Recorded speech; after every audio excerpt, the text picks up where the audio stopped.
बिस्मिल्लाहिर्रहमानिर्रहीम। आज के प्रोग्राम के साथ मैं हूं नुसुल्लाह मलिक।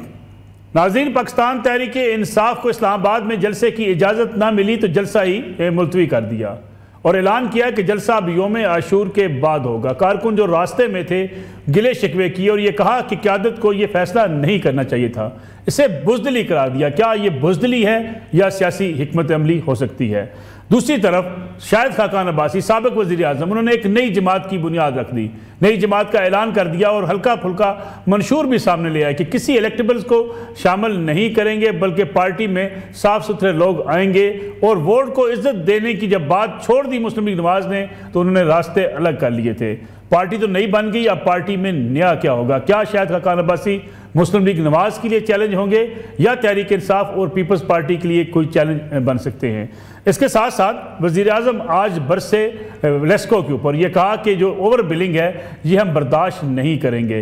बिजली की कीमतें बढ़ रही हैं तो इस मौके पे वज़ीर आज़म जो है वो बिजली की कीमतें कम करने की बजाय अगर तकसीम कार कंपनियों से ओवर बिलिंग का नोटिस ले रहे हैं, इजाफी यूनिट शामिल करने वाले अफसरान की शामिल लाने की बातें कर रहे हैं, तो बिजली की कीमत कम नहीं होगी तो फिर आवाम को फ़ायदा क्या होगा? यकीनी बात है उन लोगों को पकड़ा जाना चाहिए जो ओवर बिलिंग करते हैं, लेकिन बिजली की बढ़ती हुई कीमत आवाम की अब पहुंच से बाहर होती चली जा रही है। ये भी आज के प्रोग्राम का मौजू होगा।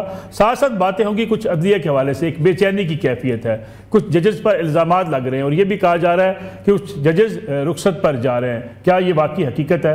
ये भी आज के प्रोग्राम का मौजू होगा। मेरे साथ मौजूद हैं मुल्क के सीनियर सहाफ़ी तज़कियाकार जनाब रऊफ़ खुलासा साहब, उनके साथ तशरीफ़ रखते हैं सीनियर सहाफ़ी सीनियर तज़कियाकार जनाब अतर काज़मी साहब, हफीज़ुल्लाह नियाज़ी साहब सीनियर तज़कियाकार, वो भी आज के प्रोग्राम में शरीक गुफ्तगू होंगे। रऊफ़ खुलासा साहब, प्रोग्राम का आगाज़ आपसे करना चाहूँगा मैं।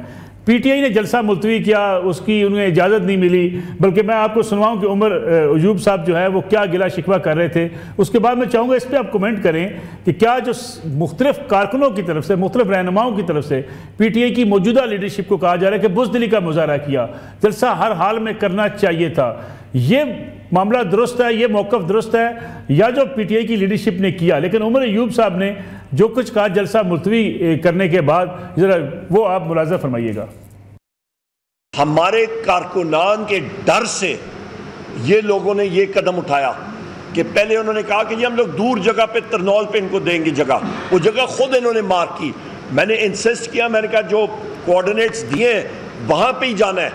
या तो कमिश्नर वो अपने होश-ओ-हवास में नहीं था, ये आपका चीफ कमिश्नर या फिर डिप्टी कमिश्नर होश-ओ-हवास में नहीं था।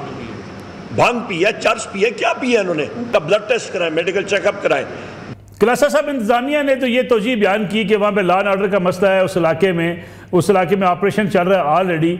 ये सारी चीज़ें अपनी जगह पे, लेकिन जो ये बहस शुरू हुई कि लीडरशिप जिस वक्त पाकिस्तान तहरीक इंसाफ की है उन्हें जलसा हर हाल में करना चाहिए था, इजाज़त न मिलने के बावजूद पीटीआई जलसा करना चाहिए था पीटीआई को, या मुलतवी करके अच्छी सियासी हिकमत अमली का इख्तियार की गई? जी बहुत शुक्रिया आपका मलिक साहब। ये पहली बात तो ये है कि ये जैसे उमर अयूब कह रहे थे कि इन्होंने खुद इजाज़त दी है और जगह भी उन्होंने मार्क करके दिया कि फ़लाँ जगह पे फ़लाँ डेट को आप कर लें। पीटीआई ने तो मेरा ख्याल है कानूनी तौर पर वो तमाम रास्ते इख्तियार किए जो करने चाहिए थे कि डिस्ट्रिक्ट एडमिनिस्ट्रेशन से इजाज़त लें और इजाज़त के बाद अपने इंतजाम करें और बाकायदा उनको इजाज़त दी गई। सो पीटीआई के हवाले से ये तो हम नहीं कह सकते कि वो कोई गैर कानूनी एक्टिविटी कर रहे थे या कोई गलत काम कर रहे थे, ये सारी चीज़। अब सेकेंड थाट आया है इनका ये डिस्ट्रिक्ट एडमिनिस्ट्रेशन का कि इन्होंने उनका अचानक जो है जब उनका अरेंजमेंट्स हो गए थे, जब जलसा का ऐलान हो गया था, सारे तैयारियां हो चुकी थी, लोग आना, ऑफ कोर्स लोगों ने दूर से भी आना होता है, तो उस वक्त आपने अचानक उसको ये कर दिया, कैंसिल कर दिया। ये तो एक अगर आप इसको देखें एक तरह से डिस्ट्रिक्ट एडमिनिस्ट्रेशन की अपनी शरारत है कि आप खुद एक लॉ एंड ऑर्डर का मसला पैदा करना चाहते हैं। या तो पहले दिन से कहते हैं, आपको नहीं पता था कि वहाँ पे लॉ एंड ऑर्डर की सिचुएशन हो सकती है, मुहर्रम का महीना है या वहाँ पे जी अफगान लोग रहते हैं, झगड़ा हो जाएगा, तो आपको अचानक पता चला है घंटा दो पहले घंटा यानी आपको चला। सो असल ये सिचुएशन जो है कोई ख़राबी अगर हो रही थी तो मेरा ख्याल है डिस्ट्रिक्ट एडमिनिस्ट्रेशन जो है वो आप चीफ कमिश्नर हूँ, ये हो गए मोहम्मद अली रंधावा साहब हूँ या डिप्टी कमिश्नर साहब हूँ, मेरा इरफान मेमन साहब, इनको जिम्मेदारी लेनी चाहिए कि ये अच्छे अफसर साबित नहीं हो रहे कि जिनको अगर सिचुएशन का पता होगा अपने कंट्रोल में क्या करना है, एक चीज़। अब दूसरी चीज़ मैं ये समझता हूँ कि पीटीआई ने, उनकी क़यादत ने एक तरह से समझदारी का काम किया है और उन्होंने एक जिम्मेदारी का सबूत दिया है कि अगर डिस्ट्रिक्ट एडमिनिस्ट्रेशन इसको कैंसिल कर रही है तो हमें आगे नहीं जाना चाहिए। और उनके फियर्स, उनका ख़तरा हो सकता है उनके जहन में कि ये ना हो कि अगर उन्होंने इसको एक जाके जलसा किया और खुदा ना खासा जलसे के बाद या जलसे के दौरान कोई ऐसी कार्रवाई हो गई तो सारे का सारा मलबा इन्हीं पे गिरेगा, पीटीआई पे गिरेगा, इनके लोगों पे पर्चे मुकदमे। पहले आपको पता है 9 मई के हवाले से पीटीआई बड़े दबाव में है, प्रेशर में। वो अब कोई ऐसी सिचुएशन नहीं चाहती जहाँ पे उनका दोबारा कोई क्लैश हो जाए, जहाँ पे कोई फिर कोई एक उनका फोर्सेस के साथ उनका कोई मैच पड़ जाए, कोई लोग उसमें जख्मी हो जाएं, कोई खुदा न खासा कैजुअल्टीज हो जाएं। सो पीटीआई मैं ये समझता हूँ उनको लोग अब बुज़दिली के ताने दें, लोग उनको वो जो कुछ भी कहें, मेरा ख्याल है उनका वाइज और मैच्योर फैसला था। It's not end of the day. आप दोबारा मुहर्रम के बाद आप दोबारा आप जलसे की कॉल दे सकते हैं। एटलीस्ट आप उनको एक्सपोज तो कर रहे हैं, हुकूमत को हो, डिस्ट्रिक्ट एडमिनिस्ट्रेशन को हो या पूरी दुनिया को। ये मैसेज तो चला गया है कि जनाब ये जलसा करना चाह रहे थे, कानूनी इनको इजाज़त भी दी थी, ये हुकूमत डर गई या उसके बाद ये इदारे डर गए, फिर डीसी साहब फिर कमिश्नर साहब डर गए, उन्होंने इनकी इजाज़त वापस ले ली और इन्होंने एक अच्छे एक रीजनेबल एक प्रॉपर इन्होंने शहरियों की तरह एक मैच्योर पॉलिटिकल पार्टी की तरह इन्होंने वहाँ पे क्लैश करने के बजाय, इन्होंने कन्फ्रंट्रेशन करने के बजाय इन्होंने उसको कैंसिल किया। मेरा तो ये ख्याल है पीटीआई का सही फैसला है कि इन्हें किसी ट्रैप में नहीं आना चाहिए, इन्हें किसी और धोखे का इन्हें शिकार नहीं होना चाहिए, अपने आप को इस तरह की वायलेंट एक्टिविटी से दूर रखना चाहिए। इट वाज मेरा ख्याल वाइज इनका वाइज फैसला। फिजल अनैस साहब, आप भी समझते हैं ये वाइज डिसीजन है जलसा मुलतवी करना, क्योंकि बहुत सी तनकीद की गई आज पीटीआई के ऊपर के बुज़दिली का मुजाहरा किया। अगर हम हिस्ट्री देखें पीटीआई जलसे की इजाज़त मिलती थी या नहीं मिलती थी, जलसा ज़रूर करती थी। इसलिए कुछ कारकुन सोशल मीडिया पे फट पड़े हैं, वो कहते हैं कि अगर इजाज़त ना भी मिले तो हमें जलसा करना चाहिए था। बहुत बहुत शुक्रिया मलिक साहब। मुझे नहीं पता कि गुफ्तगू क्या कुछ हो चुकी है और ज़ाहिर है कि मेरी ज़रा हो सकता है थोड़ी बेरब्त सी सूरत हाल हो। देखें, 2-3 बातें जहन में रखें। पहली बात तो यह है कि इमरान खान साहब ने पहला जलसा वज़ीर-ए-आज़म से जब वो अलहदा हुए वज़ीर-ए-आज़म की हैसियत से तो 15 अप्रैल पेशावर को किया, फिर कुछ तकरीबन 40 के लगभग जलसे किए और फिर 22 मई को उन्होंने लॉन्ग मार्च किया। फिर उसके बाद ज़ाहिर है ज़िमनी इलेक्शन आए, बेशुमार जलसे उसके लिए किए, फिर खुद 8 सीट्स में इलेक्शन लड़ा, फिर उसके लिए कुछ जलसे किए, फिर उसके बाद लॉन्ग मार्च किया। लॉन्ग मार्च के लिए उन्होंने लोगों से कस्में कुराने ली, हल्फ लिया और जलसे कराए। फिर उन्होंने 2.5 लाख के करीब जेल भरो तहरीक के लिए बंदों को बुलाया और वो इमरान खान साहब को बदकिस्मती से उनके ऊपर कातलाना हमला भी हुआ। ये सारी कैफियत है, वो नाअहल भी हुए तो, और ये सारी तहरीक इंसाफ ने एक तूफान सर पर उठा रखा था कि ये हमारी एक रेड लाइन है, यहाँ से अगर आपने नाअहल किया तो हम ईंट से ईंट बजा देंगे। खान साहब को कुछ हो गया तो खान साहब बता रहे थे कि मेरे खिलाफ साजिश हो रही है और मैंने लिख के दे दिया है कि मुझे कत्ल कर दिया जाएगा और 4 बंदों के नाम, और वो सारा ड्रामा हमारे सामने अब दोबारा उसको जो है ना यादिश बखैर सामने लेके आए। अब इस सारी चीज़ में एक चीज़ मुश्तरक है कि इमरान खान साहब बंदे नहीं निकाल सके। 25 मई आपके सामने है। मैं जब वो कहते मैं 30 लाख बंदे लेके इस्लामाबाद आऊँगा तो हमेशा कहते थे खान साहब आप 30,000 भी ले आए ना, मैं हकीकत बता दूँ कि आप लोग ने आके यहाँ पे फर्क डाल देना है। फिर आप 26 नवंबर को रावलपिंडी में आर्मी चीफ अपार्टमेंट को रुकवाने के लिए गए तो आपने कमाल मुहारत से बजाय वहाँ पे GHQ के सामने जाने के या पेशावर रोड पे जलसा करने के आप सीधा सेटलेट टाउन आए और सड़क के किनारे जलसा किया। ये सारी बातें दोहराने का मसला ये कि सारे ऑप्टिक्स थे जिससे तहरीक इंसाफ ने पैसा भी बहुत एग्जॉस्ट किया, कैश स्टॉप भी हो गई। वो 2-4 हज़ार वर्कर जो हर जलसे पहुँच जाते थे और खान साहब का सफ़र करते थे वो भी एग्जॉस्ट हो गए। ये तो नतीजा एक ही निकला कि खान साहब के साथ बंदे नहीं निकलते। इसी पैराए में आज चकजई साहब का बयान आया है कि आप बंदे क्यों नहीं निकालते, खुद क्यों नहीं निकालते, आप क्यों फजल रहमान साहब का सहारा ढूंढते हो, आप क्यों कहते हो जी कि फजल रहमान साहब के पास स्ट्रीट पावर है। ये वो सारे वो रास्ते हैं जिसमें आपको फजल रहमान साहब को हजम करना पड़ा, आपको चकजई साहब के लिए एक स्ट्रॉन्ग बयानिया जो है तहरीक साहब इमरान खान साहब के बाद कोई लेन उठाने वाला है नहीं, उसको करना पड़ा। वो कहते हैं हम बड़ी पॉपुलर पार्टी हैं, हम जब चाहे बड़ा जलसा कर लें, वो तो दावे हर रोज करते हैं, जब चाहे बंदे निकाल लें। मैं तो एग्री करता हूँ पॉपुलर पार्टी, इसमें तो मेरे ख्याल है ना हम सारे यहाँ बैठे हैं, कोई इसे डिसएग्री नहीं करेगा। लेकिन आया वो पॉपुलर पार्टी जो है वो लोगों को बाहर निकाल सके नहीं। 5 मई को देखें, अगर मैं कह दूँ 5 मई को अगर यही जो बंदे 2,000-500,000 GHQ पे गए जो तस्वर करेंगे 30-35 हज़ार बंदा GHQ के अंदर घुस जाता, क्या उनको कत्ल कर दिया जाता? ज़ाहिर ना कर सकते।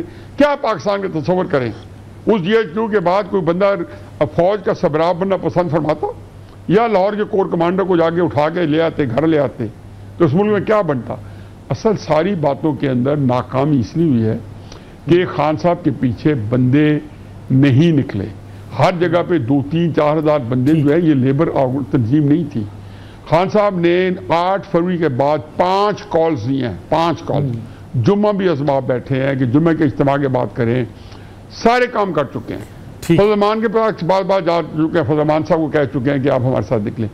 देखिए इस सारों में इस नतीजे पहुंचे हैं कि जब आप भूख हड़ताल करते हैं तो आप या उसकी रोक देते हैं, तो हकीकत यह है कि उसकी 2-3 वजूहत हैं। एक तो यह कि ज़ाहिर है भूख हड़ताल एक अच्छा थ्रेट है, एक अच्छी मूव है, लेकिन उसकी वजह यह है कि लोग अगर निकल आए तो खान साहब को भूख हड़ताल करने की जरूरत नहीं होगी, लोगों ने कर देना है। तो इस लिहाज से खान साहब को जो मैसेज ये है कि जी मैं आपके ऊपर स्ट्रीट प्रेशर नहीं डाल सकता हूँ, तो मैं कहते हैं ना कि पेवस्तर है शजर से। मैं ठीक है, मैं आता हूँ वापस आपकी न्याजी साहब। अतर काजमी साहब, जो न्याजी साहब बात कर रहे हैं कि लोग नहीं निकले, जिस तो की जा रही थी लोगों की, आज का जलसा भी इसी सूरत में मुलतवी हुआ है कि लोग आने की उम्मीद कम थी। और फिर ये भूख हड़ताल की जो बात की न्याजी साहब ने कि बंदा भूख हड़ताल की तरफ तब जाता है जब उसे हो कि स्ट्रीट पावर के जरिए मैं दबाव नहीं बढ़ा सकता। देखिए, पहले तो एडमिनिस्ट्रेशन ने जिस तरीके से जलसे की इजाजत दी और फिर रात को 10 बजे आके कहा कि जनाब आप जलसा नहीं कर सकते, तो पूरी दुनिया को एक तरह से मैसेज दे दिया कि पाकिस्तान का तो दारुल हुकूमत भी गैर महफूज है। इसके बाद आप ले आए फिर पूरी दुनिया से सरमायाकारी और पूरी दुनिया को मैसेज दे दें कि पाकिस्तान महफूज है आपकी सरमायाकारी के लिए। तो कुछ जो सियासी फैसले होते हैं उसमें हुकूमत को यह भी देखना चाहिए कि आप मुखालिफ को कितना नुकसान पहुंचा रहे हैं और ओवरऑल मुल्क को कितना नुकसान पहुंचा रहे। जहां तक ये ताल्लुक है कि बंदे नहीं निकले, देखें आपको एक पूरा तसलसल देखना पड़ेगा। 2022 मई 23 और 24 मई की रात को 3,500 छापे तो सिर्फ पंजाब के अंदर पड़े। एक साल के दौरान यहाँ पे 3500 से ज्यादा एमपीओ के ऑर्डर, यहाँ पे जिस तरीके से लोगों के ऊपर मुकदमे बनाए गए, जिस तरीके से लोगों के घरों पे छापे पड़े, तो ये कोई मिलिटेंट जमात तो है नहीं है कि लोग खुदा न खास्ता बंदूकें उठा के निकल आएंगे। एक जमहूरियत में जब आप ये कह रहे हो कि हम आपको डंडे मारेंगे, जब आपके सहाफी जो है वो रात को ट्वीटें कर रहे हो कि कल वहां पे अफगान होंगे, वो वहां पे गड़बड़ हो जाएगी, वहां पे लोग मारे जाएंगे, वहां पे ये हो जाएगा, क्या ये जमहूरियत का चेहरा हम पूरी दुनिया को दिखा रहे हैं? जमहूरियत में लोग बाहर निकलते हैं, जबर में और मार्शल्ला में लोग सिर्फ उस निकलते हैं जब वो निजाम को तहस नहस कर देते हैं। तो क्या हम वो एक्सपेक्ट कर रहे हैं? बाकी जहां तक उनकी जो पॉलिटिकल स्ट्रगल है, वो जो जलसे करते रहे, जितनी भी उन्होंने जो तहरीक चलाई, उसका नतीजा तो पूरी दुनिया ने देखा। 8 फरवरी को काजी फायज ईसा साहब के बेंच ने ऑल्दो के बल्ले का निशान वापस ले लिया, एक बदकिस्मत फैसला किया। मौलवी तमीजुद्दीन केस के बाद ये दूसरा ऐसा केस है जो हमेशा पाकिस्तान की तारीख में याद रखा जाएगा। उसके बावजूद तहरीक इंसाफ सबसे बड़ी जमात बन के उभरी, सबसे ज्यादा वोट लिए, 2 तारीख अक्सरियत से खैबर पख्तूनख्वा में हुकूमत बनाई। अतर साहब, अभी आपने काजी फायज ईसा साहब का जिक्र किया, एक रिमार्क्स मेरे सामने पड़े, मैं चाहूंगा आप इस पर भी कमेंट कर दें। जज साहब फरमाते हैं जलसे की इजाज़त देने के हवाले से जब बातचीत हो रही है, वो कहते हैं आप बड़ी पार्टी हैं, आप तो 2-4 घंटे में बड़ा मजमा इकट्ठा कर सकते हैं, इससे फैसिलिटेशन कहा जाएगा, प्रमोशन कहा जाएगा, क्या कहा जाएगा? देखिए, जज भी इसी सोसाइटी का हिस्सा है ना। देखिए, बंदे निकले या ना निकले नसरुल्लाह मलिक साहब, हमारे लिए वो इशू नहीं होना चाहिए। हमारे लिए इशू ये है कि क्या हम एक जमहूरी मुल्क में रह रहे हैं, क्या वो जो जज वहां पे बैठा हुआ है उसने मेरे और आपके डेमोक्रेटिक और हमारे आईनी हकूक का तहफ़्फ़ुज़ करना है या नहीं करना, ये इंपॉर्टेंट चीज है। चाहे 10 बंदे बाहर निकलें, जलसा फ्लॉप हो जाए, वो हमारा कंसर्न नहीं है। क्या हमने इस मुल्क को नॉर्थ कोरिया की तरह चलाना है या एक जमहूरियत की तरह चलाना है, ये हमने फैसला करना है। ठीक है, तो सब एक कमर्शियल ब्रेक प्रोग्राम में शामिल कर लें, वापस आते हैं ब्रेक से तो बात करेंगे एक नई सियासी जमात की। शाहिद खाकान अब्बासी की क़यादत में ये नई सियासी जमात नया क्या कुछ लाने जा रही है, इस पर बात करेंगे ब्रेक के बाद।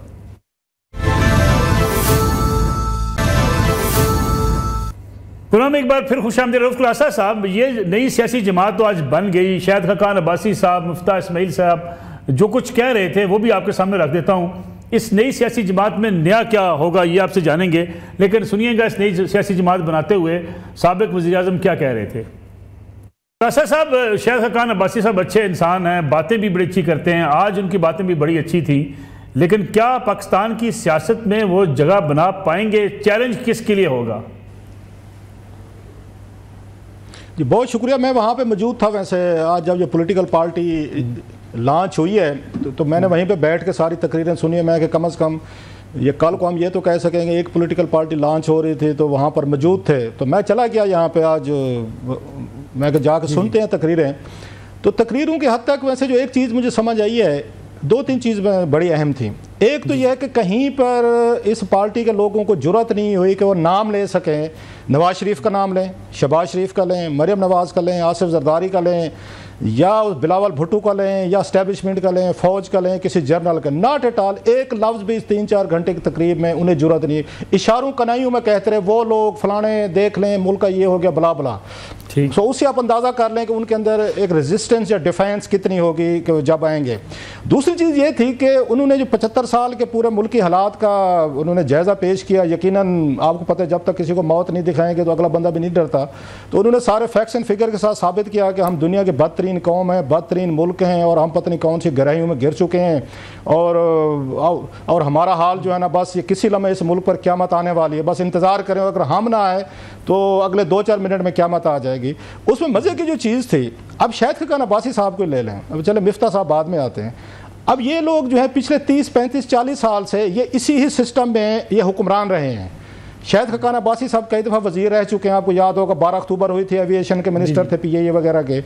इसके बाद ये पेट्रोलियम के मिनिस्टर रहे 5 साल या 4, 4.5 साल नवाज शरीफ साहब के साथ, फिर ये मुल्क के वज़ीर आज़म रहे। अब इनके अच्छा फिर MNA रहे हैं, आपको पता है 2-3 दफ़ा लड़ा के हैं, ये 5-6 दफ़ा असम्बलिया में भी बैठे हुए हैं। फिर मिफ्ता इस्माइल साहब जो हैं वो वज़ीर ख़जाना पहले भी रहे, आप भी रहे, इससे पहले भी आपको पता है पंजाब इन्वेस्टमेंट बोर्ड वगैरह में रहे। उन्होंने कहीं पर ये नहीं बताया कि हम जो 30-40 साल रहे हैं, या हम जो एक तरह से प्राइम मिनिस्टर थे, वज़ीर ख़जाना, हमने क्या किया। एक होते हैं ना कि मतलब आप TV पे आते हैं, आप अपने कोई थोड़े प्रोग्रामों का हवाला दे दें, कोई स्टोरीज़ का हवाला दे दें कि मैंने ये काम किए थे, ये बड़े अच्छे काम किए थे, मज़ीद मौका मिला तो मैं बड़े अच्छे शो करूँगा। एक भी उन्होंने अपना कोई प्रोजेक्ट, अपना फैसला, अपनी बात नहीं बताई कि जब मैं वज़ीर आज़म था या मैं वज़ीर ख़जाना था हमने इस मुल्क और कौम के लिए क्या काम किया। वो थोड़ी सी मुझे डिसअपॉइंटमेंट हुई है कि आप लोग इसी का हिस्सा थे। यू आर पार्ट ऑफ, अगर कोई यहाँ क्राइम्स हो रहे थे तो you are partners in the crimes. आप तो नवाज शरीफ साहब के भी साथ थे, उनके हुकूमतों में रहे। और अगर 1-1.5 साल पहले ये मिफ्ता इस्माइल को ना हटाया जाता सपोजली, तो क्या आज ये सारे बगावत करके बैठे होते। मतलब है उनको हटाने की वजह से मसला हुआ है ना कि उनको वज़ीर ख़जाना हटाने से।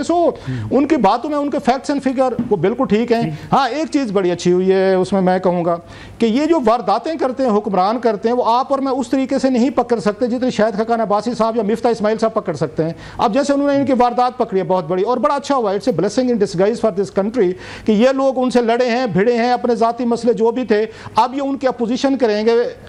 इसमें उन्होंने कहा कि जनाब कि ये 75 बिलियन रुपीज़ रखे गए MNAs के लिए, 500 अरब रुपये रखे गए MPs के लिए, उनको दिया जाएगा। और शाहिद खान अब्बासी साहब पहले कह चुके हैं इसमें से 1/3 जो है या 33% जो है वो कमीशन जो है ना वो MNAs या MPs की जेब में जाएगा। सारी की बात नहीं कर रहे, लेकिन अक्सर लोगों को ये होता है। हमें वो बताते रहेंगे कम अज़ कम। मुझे लगता है ये उस पर TV पे एक प्रेशर ग्रुप के तौर पर रहेंगे, ये TV चैनल्स पे आएंगे, TV शोज़ में आएंगे, अच्छा वहाँ पे बैठ के अपना केस भी लड़ेंगे, मुद्दा भी लड़ेंगे।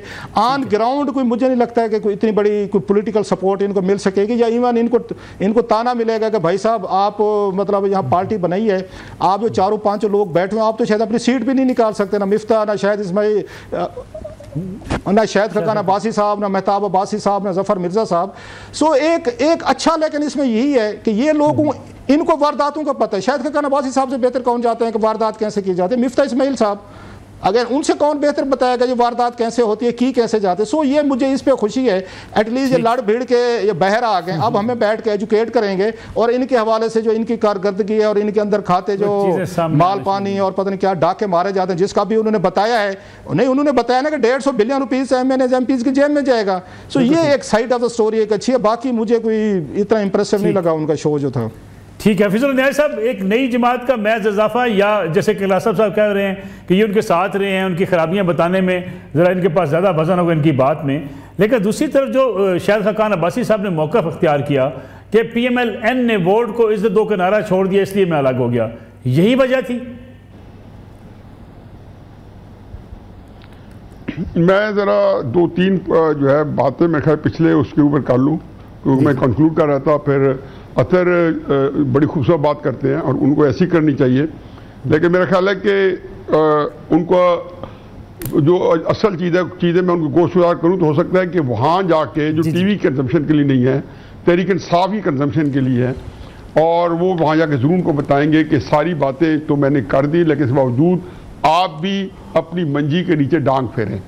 पहली बात तो यह है कि तहरीक इंसाफ को कब समझ आएगी कि यकम मुहर्रम जो है या 2 मुहर्रम अगर हो सकता था इतवार के दिन, आपके लिए जलसे के लिए ये दिन मुनासिब नहीं है। हम अरसा कदीम से ये यकम से 10 मुहर्रम पूरे हिंदुस्तान के अंदर जब मुत्तहिदा था और पाकिस्तान बना तो बड़े सेंसिटिव डे है, और कभी ऐसा मौका नहीं हो कि इसका पूरा बंदोबस्त ना किया गया हो। हमेशा मोबाइल सर्विसेज बंद हो जाती हैं, सब कुछ हो जाता है, हम देखते रहे। बिल्कुल ठीक। दूसरी बात यह है कि जो वो फरमा रहे हैं जी कि 25 मई को एग्जैक्टली तहरीक इंसाफ बड़ा अच्छा मीडिया को हैंडल करने के लिए नैरेटिव लाती है, जो कि लाना चाहिए ताकि उनको वर्कर मजीद डिमोरलाइज ना हो। लेकिन जो लीडरशिप है या जो लोग एट द हेल्म है या लोग जो जिनको प्लानिंग करनी है, इमरान खान साहब खुद है, वो खुद ना माना करें। अब उनको नहीं पता कि केपी से इससे जब 25 मई को केपी से निकले थे 2022 को, तो केपी से तो पूरा लश्कर लेके आ रहे थे, पूरा केपी का तो पूरा सरकार साथ चल रही थी, और फिर अभी पहुंचे नहीं थे कि 25 तारीख की दोपहर को सुप्रीम कोर्ट का ऑर्डर मिला। उन्होंने खुद अनाउंस किया, मैंने खुद सुना कि हमें इजाज़त मिल गई है, सुप्रीम कोर्ट का ऑर्डर आ गया है। यानी कि वो उसने ये वो सारे दुनिया को बता रहे थे अगर किसी के दिल में ये है कि वहाँ को क्लैश होगा, टकराव होगा, तो वो ख़त्म हो गई है। अब वो ठीक है कि जी लोगों को पंजाब के अंदर इन कोर्स से मैयस किए, करने चाहिए तो नहीं करने चाहिए, मुझे उससे कोई गलत नहीं है। लेकिन जब मैंने तहरीकें जो मैंने देखी हैं जिन्हें मैंने पार्टिसिपेट किए हुए, चाहे यूब खान के आखिरी दिन थे जब मैं 15-16 साल का था, या 1974 का जब भुट्टो साहब के खिलाफ थी और मैं बिल्कुल फोर फ्रंट पे था, या उसके बाद इफ्तिखार चौधरी साहब की बनी अफला, कभी काफी लोग करते उनको कुछ नहीं कर सकती। मैं समझ 13 जुलाई को मियां नवाज शरीफ साहब ने जब लाहौर आना था गिरफ्तार होने के लिए 2018 में, आप जाके जो मेरे साथ थे, तलत हुसैन साहब थे, दूसरे थे जो कि वहाँ पे मौजूद थे, हम लोग भाटी चौक में इंसानों का एक जम्मे गफीर था जो एयरपोर्ट जाने जाता नवाज शरीफ को रिसीव करने के लिए।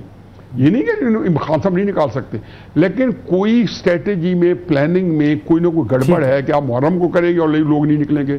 ठीक है, आप अगर 22 जून को निकालेंगे, गर्मी के अजाब में शायद लोग ना निकले, तो उससे क्यों आप ऐसी चीजें करते हो जो आपके मामला को बिल्कुल खराब करें।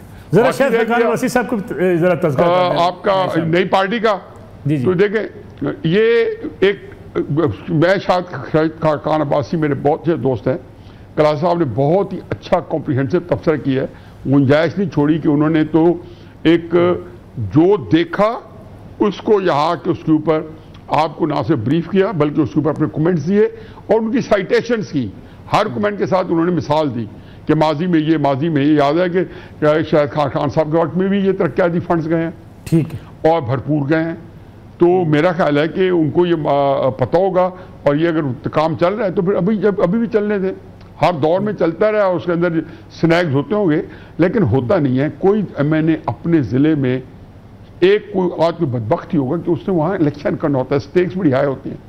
मैं नहीं जानता हूँ कि कॉन्ट्रैक्टर जो है लेते हैं ठेकेदारों से, हाँ वो थोड़ा बहुत किसी ने को बहुत डेस्परेट होते हैं और लेते भी हैं, उनकी शिकायत भी आती है, तो काम जो है उसमें कोई गड़बड़ नहीं होने देते, वो हक कराते हैं, क्योंकि ये काम जो है वो इलेक्शन के लिए करवा रहे होते हैं, ये तरक्की फंड वो इलेक्शन के ले रहे होते हैं, उनके पास और बड़े तरीके हैं हुकूमत से फ़वाद लेने के, और जो लेते भी रहते होंगे और लेंगे भी सही, ठीक है।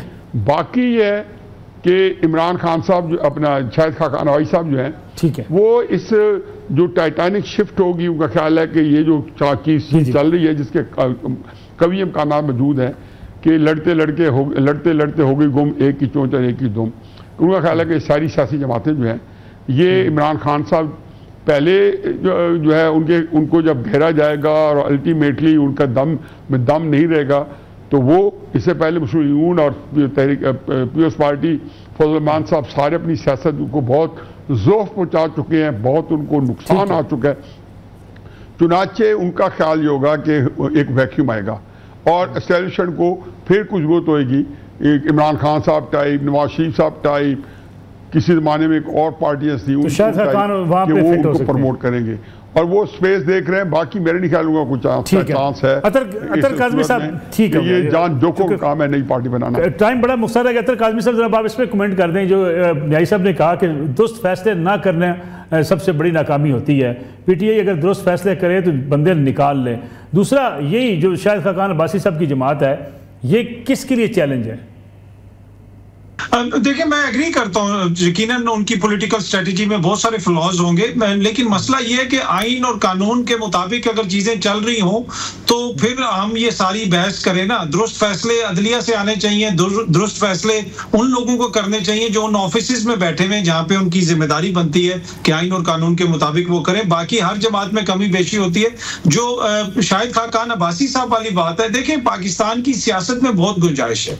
एक वक्त था यहाँ पे लेफ्ट की सियासत होती थी, राइट की सियासत होती थी, फिर दो पार्टी निजाम आ गया। अब दोबारा यहाँ पे एक तरह से दो पार्टी निजाम बन चुका है। पीपल्स पार्टी और नून लीग इस वक्त तकरीबन एक ही सियासी जमात है। वो दो सियासी एंटिटीज नहीं है। वो जो मर्जी कहते रहे, नदीम अफजल चंद साहब टीवी पे बैठ के कहते हैं कि जी वो पीपल्स पार्टी के साथ मीडिया ने बड़ा बुरा किया। भाई, पीपल्स पार्टी ने इस मुल्क के आइन के साथ और इस मुल्क की जमहूरियत के साथ जो किया है उसकी कोई मिसाल मिलती है? इस वक्त जो कुछ भी हो रहा है, इस सारे निजाम की गारंटी जो है वो आसिफ अली जरदारी साहब है। क्या इस मुल्क में आइन और कानून के मुताबिक चीजें हो रही हैं, या 2 साल से हो रही हैं, या उससे पहले होती रही? उसमें पीपल्स पार्टी का क्या किरदार था? तो वो नून लीग और पीपल्स पार्टी तो इस वक्त एक है।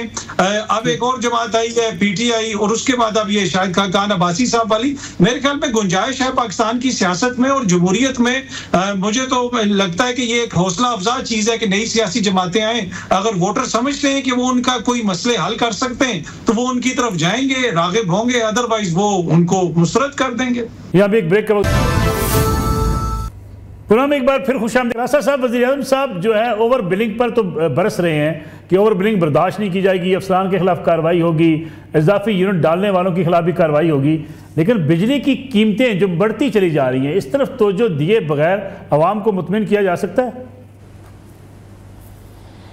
ये 10 साल से हम सुन रहे हैं सर कि ओवर बिलिंग पे, आपको भी याद आ जाएगा, हर हुकूमत में ओवर बिलिंग जो है ना ये डालते हैं, और उसके बाद एक कमेटी बन जाती है, फिर कैबिनेट में जाती है, फिर कोई भी जो भी वज़ीर आज़म बैठता होता है वो जनाब उसके बाद बड़े गुस्से का इजहार करता है, खबरें चलती हैं बरहम हो गए और वज़ीर आज़म नाराज़ हो गए और उन्होंने तंबीह कर दी। इस तरह की चीज़ें वो ये फटे शटे चलते रहते हैं। तो जनाब ये जो ये ओवर बिलिंग वापदा के लोग अगर करते हैं, ये इनकी जेब में पैसा जाता है। मतलब आप और मैं अगर SDO बैठे हैं, CN बैठे हैं, अगर हम ओवर बिलिंग कर रहे हैं तो उनके बैंक अकाउंट में पैसे तो नहीं जा रहे ना सर। या तो ये उनके ज़ाती बैंक अकाउंट लिखा हुआ बिल पे कि जनाब इसमें जमा करवा दें, भाई आपकी हुकूमत के उसमें अकाउंट में आ रहे हैं, वापडा के अकाउंट में जा रहे हैं, स्टेट बैंक के पास जा रहे हैं, आपकी वजारत खजाना के पास आ रहे हैं।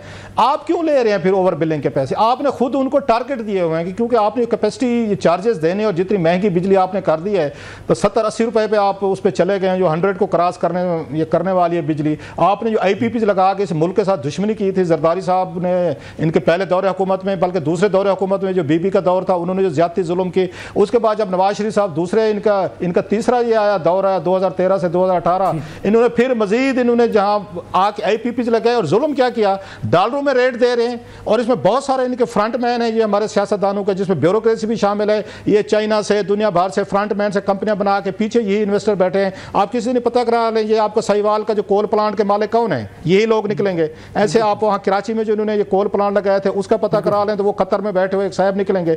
तो इन लोगों का बिजनेस है। अब उसके बाद कहते हैं जनाब ओवर बिलिंग, आप ओवर बिलिंग खुद करवा रहे हैं। आपने जो IPPs को आपने पैसे देने हैं, जो इस मुल्क के साथ आपने सबसे इससे बड़ी ज्यादती जुल्म नहीं हो सकता था, जो IPPs के साथ आपने मुआहदे किए हैं। और आजकल खबरें चल रही थी, पता नहीं अभी उनकी कंफर्मेशन आनी बाकी है कि उनके मुआहदे खत्म होने के बाद मजीद 10-10 साल के लिए उनको रिन्यू किया जा रहा है। और भाई जिनके मुआहदे खत्म हो रहे हैं वो तो खत्म करें, ताकि जो लोग जिस साइकिल में फंस गए हैं उससे तो निकल सकें। इसलिए ये कोई इनके ड्रामे जो है ना बड़े पुराने हैं, बराम हो गए, नाराज हो गए, तंबीह जारी कर दी, अफसरों के खिलाफ एक्शन लेंगे। और भाई अफसरों ने पैसे घर लेके जाने या आपकी जेब में भरनी है उन्होंने, वो तो आपकी जेब में भर के दे रहे हैं। बिल्कुल ठीक है। फिजुल न्याई साहब, आपसे भी चाहूँगा मैं कमेंट इस पर, बड़ा शार्ट कमेंट, कि ये जो बिजली की कीमतें हैं या गैस की कीमतें हैं या महंगाई है, बाज़ लोग डराते हैं किसी एहतजाजी तहरीक का ये पेशखमा हो सकती है। देखिए जी, मैं तो बिल्कुल ये ख़ास फ़िक्र और ख़ास अकीदे का आदमी हूँ। वो जो किताब है confession of an economic hitman, John Perkins की, मेरे ख्याल 2003 या 2002 में लिखी थी, और फिर उसका रिवाइज एडिशन 2014 में आया या 15 में, जिसमें मजीद उसने डाला।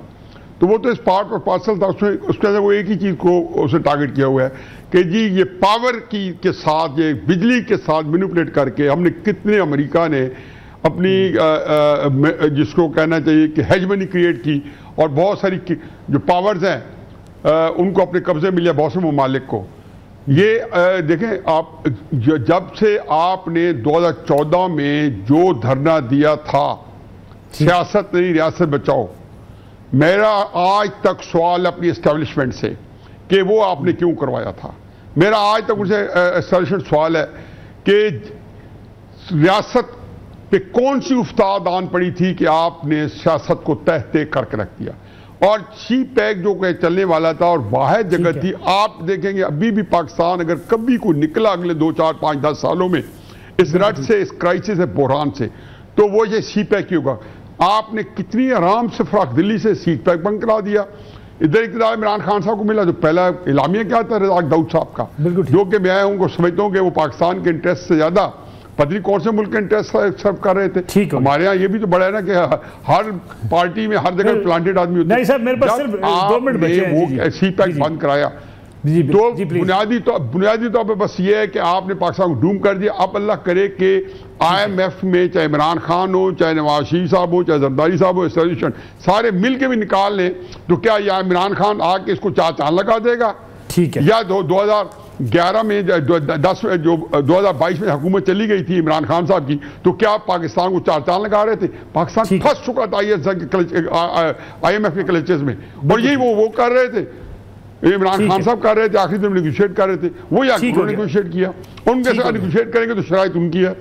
अतर काज़मी साहब बड़े मुश्किल फंसा दिया सब मिला के। अतर काज़मी साहब, कोई एहतिजाजी तहरीक आपको नजर आती है? अवामी मसाइल के हवाले से, सियासी मसाइल पर तो तहरीकें चलती हैं, लोग कहते हैं लोग इमरान खान की रिहाई के लिए एहतिजाज कर रहे हैं, महंगाई पे या इस पे बिजली की कीमतों पर एहतिजाज नहीं करते। मेरे ख्याल में वैसे तो एहतजाज होता रहता है, आप मुख्तलिफ इलाकों के अंदर देखें, अवाम बाहर निकलती है। अब सितंबर के महीने में मुझे लगता है कि अवाम तंग आएंगे, जिस किस्म के बिल्स आ रहे हैं, जिस तरह महंगाई बढ़ रही है, और इसी वजह से फिर सियासी जमातें भी हो सकता है उसके ऊपर कैपिटलाइज करने की कोशिश करें।